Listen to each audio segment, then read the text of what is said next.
Welcome to press news. Pinapaka నియోజకవర్గంలోని అన్ని మండలాల్లో వైన్ షాప్ యజమానులు సిండికేటెడ్గా ఏర్పడి గుడి బడి తేడా లేకుండా నిబంధనలకు విరుద్ధంగా కిరాణా షాపుల మాటున బెల్ట్ షాపులు నిర్వహిస్తున్నారు. ఏజెన్సీ ప్రాంతంలో దాబా హోటల్కు అనుమతులు లేనప్పటికీ యథేచ్ఛగా రాత్రి పగలు అని తేడా లేకుండా అధిక ధరలకు మద్యం విక్రయిస్తూ సామాన్యుడి జీవితాలతో చెలగాటమాడుతూ సిండికేట్ నిర్వాహకులు కోట్లకు పడిగెత్తుతున్నారు.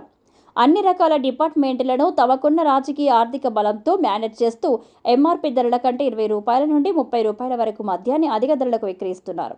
అంతేకాకుండా కొన్ని రకాల బ్రాండ్లను వైన్ షాపులలో విక్రయించకుండా సిండికేట్ ద్వారా బెల్ట్ షాపులకు తరలించి అధిక ధరలకు అమ్ముతున్నారని ఆరోపించారు.